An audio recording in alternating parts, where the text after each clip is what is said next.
પાઠ 15 અખંડ ભારતના શિલ્પી. પાઠમાં આપણે સરદાર વલ્લભભાઈના જીવનના કેટલાક બનાવો જોયા. હવે આગળ કે આપણા હાથેથી એક દમડી સરકારને આપવી નથી. એ નિશ્ચયમાં કાયમ રહેજો, નહીં તો જીવ્યું ન જીવ્યું થઈ જશે અને તાલુકો કાયમના માટે બોજામાં પડશે. એ નેતા હતા અને આખા બોલા પણ હતા. જે હોય એ પ્રજાને સામે જ કહી દેતા હતા. એટલે પ્રજાને કીધું કે જો તમારે લડાઈ લડવી હોય તો ઘરે બેસીને મોજ મજા કરવાથી લડાઈ લડાશે નહીં, એના માટે ભોગ આપવો પડશે.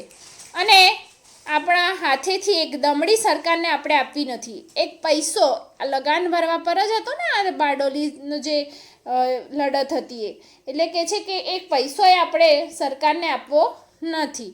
એટલે એ તમે જે નિયમ એ આપણે જે કાયમ જે નિશ્ચય કર્યો છે એ નિશ્ચય પર તમે કાયમ રહેજો, ચોક્કસ રહેજો.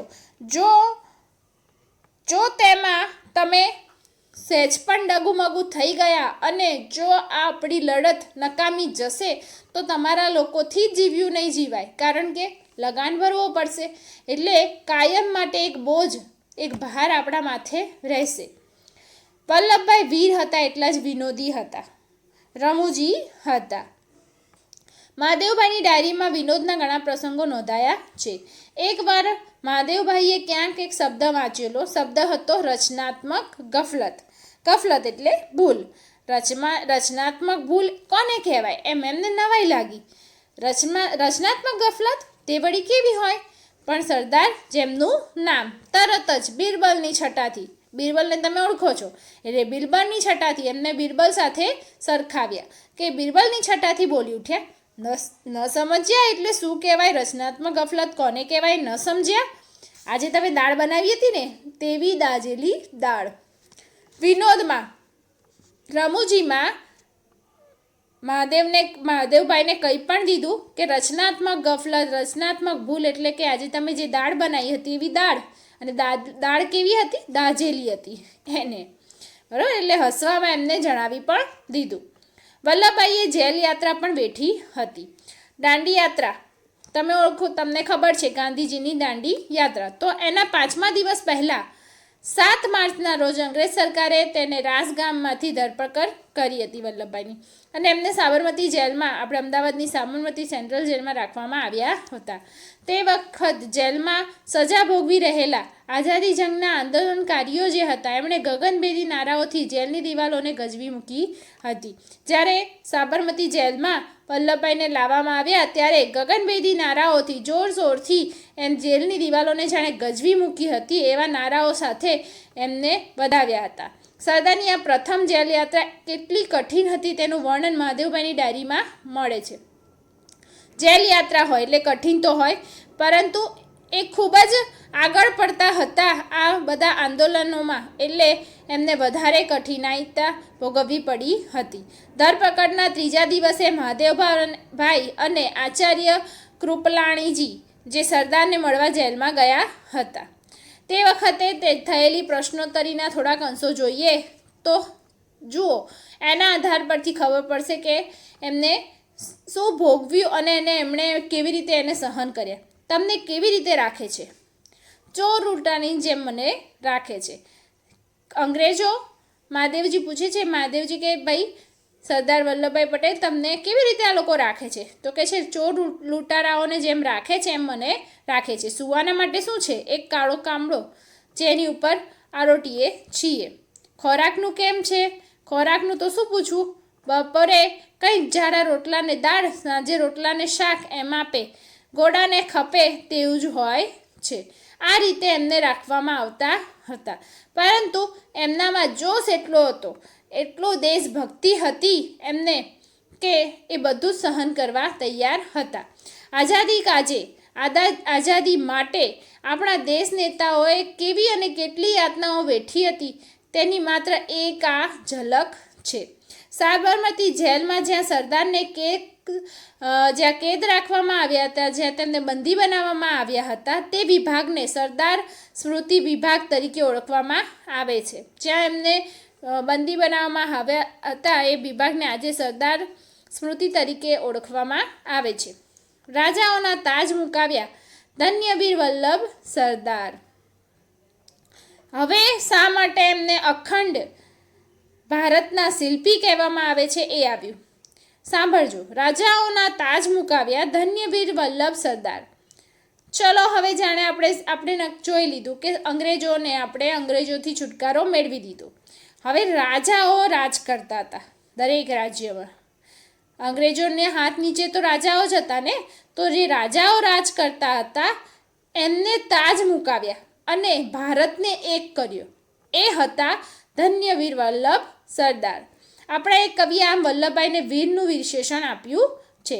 સરદાર જે વલ્લભભાઈ છે એને મળેલા વિશેષણોની યાદી તો લાંબી છે. તેઓ લોખંડી પુરુષ તરીકે પણ જાણીતા હતા.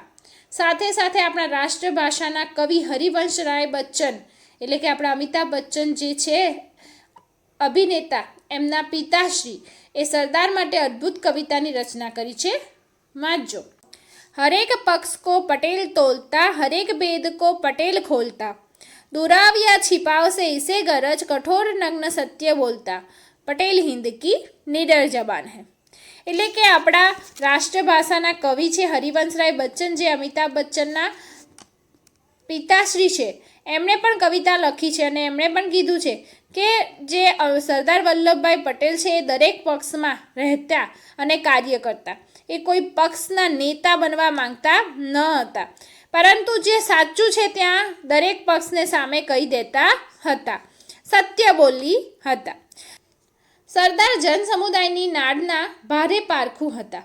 લોક સમુદાય પર તેમની જબરજસ્ત પકડ હતી, જેને લીધે સંગઠન અને સંચાલનમાં તેમના બુદ્ધિ ચાતુર્યતાના દર્શન થતા હતા. લોકોને થતા અન્યાય અને દમન સામેની લડતમાં તેઓ હંમેશા અગ્રેસર રહેતા હતા. તેઓના બધા સારા લક્ષણો હતા, સદ્ગુણ હતા. એક વીર પુરુષ શા માટે હતા એ આમના લક્ષણો પરથી કહી શકાય છે કે એ જન સમુદાયને પણ સારી રીતે જાણતા હતા. એ લોકો સાથે રહી અને કેવી રીતે કાર્ય કરવું એમાં એ હોશિયાર હતા.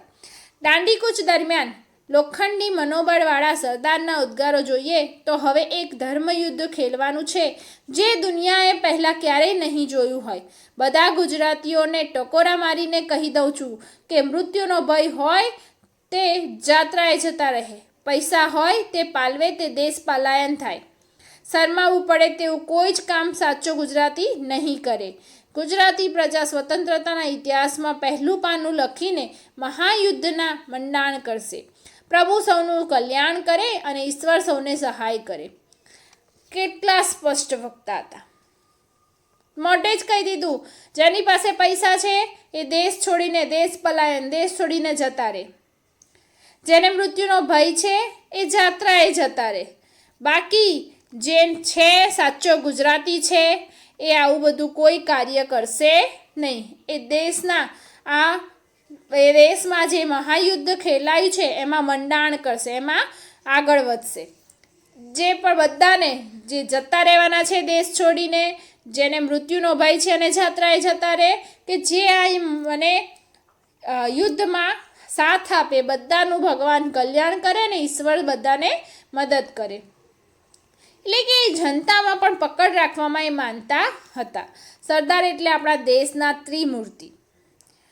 સરદાર એટલે ખાસ ધ્યાન રાખજો, એટલે આપણા દેશના ત્રિમૂર્તિ કયા કયા? ગાંધી, સરદાર ને જવાહરલાલ નહેરુ પૈકીની એક મૂર્તિ. સરદાર એટલે દેશની ત્રિમૂર્તિ છે. ત્રિમૂર્તિ કોણ? ગાંધી, સરદાર અને જવાહરલાલ નહેરુ. એમાંની એક મૂર્તિ એટલે સરદાર. એ યુગના ત્રણેય પ્રખર દેશભક્તો હતા. ગાંધીજીએ સત્યને જ આરાધ્યું. સરદારે પવિત્ર, આ અંડરલાઈન કરજો ખાસ, કે જે ત્રણ સરદારો છે એમની વાત કરવામાં આવી છે કે ત્રણ જે ત્રિમૂર્તિ તરીકે ઓળખવામાં આવતા હતા એવા આપણા લડવૈયાઓની વાત કરવામાં આવી છે કે ગાંધીજી છે એ સત્યને આરાધ્યું, સત્યને સાથ આપ્યો. સરદારે પાવિત્ર્ય અને નહેરુએ સૌંદર્યને મહિમાગાન કર્યું. સરદારે પાવિત્ર્યને અને આપણા જે નહેરુ છે એમણે સૌંદર્ય અને મહિમાગાન કર્યું. પવિત્રતાને માનતા હતા સરદાર વલ્લભભાઈ પટેલ, બરાબર. સરદારના ગુરુ ગાંધીજી હતા. સરદારના નૈતિકતા, દ્રઢ મનોબળ અને વ્યવહારપણુના અનેક ઉદાહરણો ઇતિહાસના સોનેરી પાને લખાઈને પડ્યા છે. તેમાં ભારતના ગૃહપ્રધાન તરીકે સરદારની ભૂમિકા તો ઇતિહાસ ક્યારેય ભૂલી શકશે નહીં. એ ગૃહપ્રધાન પણ રહી ચૂક્યા છે. ભારતમાં અનેક નાના મોટા દેશી રજવાડાઓ હતા. આ રજવાડાઓના ઘણા રાજાઓ પોતાની રીતે સ્વતંત્ર રહેવાના મનસૂબા ઘડતા હતા. તે રાજ્યોના વિલીનીકરણની કપરી અને મહત્વની જવાબદારી સરદારના શિરે આવી હતી. આ કાર્ય ખૂબ જ મુશ્કેલ હતું, છતાં પણ તેમણે કુનેહપૂર્વક પાર પાડ્યું હતું. જ્યાં સમજાવટથી કામ ચાલ્યું ત્યાં તેમ કર્યું. જ્યાં કડક હાથે કામ કરવાનું થયું ત્યાં કડક પણ એમણે દખાવ્યું, એટલે કડક પણ પૂરતી રહ્યા. ભારતના તમામ રાજ્યોને લોકશાહી સરકારના માળખામાં સામેલ કરી રાજાશાહીને નાબૂદ કરી હતી અને રાજાશાહીનો વિકલ્પ પૂરો પાડ્યો હતો. આમ દેશને અખંડતા બક્ષીને તેઓ અખંડ ભારતના શિલ્પી કહેવાયા. હવે ખાસ આપણા પાઠના ખાસ શીર્ષકના આધારે તમને મેં કીધું ને, આ પેરેગ્રાફ ફરી વાંચજો, ધ્યાન રાખજો કે આપણા ત્રિમૂર્તિ 3 નેતાઓ ગાંધી, સરદાર અને જવાહરલાલ બધામાં પોતાના અલગ અલગ ગુણ હતા. ગાંધીજી હતા એ સત્યને મહત્ત્વ આપતા હતા. સરદાર છે પવિત્રતાને મહત્ત્વ આપતા હતા અને નહેરુ સૌંદર્યને. સરદાર હતા એ ગાંધીજી હતા એ સરદારના ગુરુ હતા. એટલે કે ગાંધીજીના નેતૃત્વ હેઠળ એ બધું કાર્ય કરતા હતા. પરંતુ સરદારનું જે વલ્લભભાઈ પટેલ હતા એમનું મૂળ કારણ શું હતું? શા માટે અખંડ ભારતના શિલ્પી રહ્યા? તો એમને સોંપવામાં આવ્યું હતું કે ભારતને એક કરવો. અંગ્રેજોથી તો આપણે છુટકારો મેળવી લીધો, પરંતુ હવે દરેક દેશમાં, દરેક રાજ્યમાં રાજાઓ હતા જે પોતાની રીતે પોતાનું રાજ્ય ચલાવવા માંગતા હતા. પણ છે ને, રાજાઓ પોતાની રીતે સ્વતંત્ર રહેવાના મનસૂબા ઘડતા હતા. તે વિલીનીકરણ એટલે કે કોઈ એકમાં ભેગું થવું, બરાબર.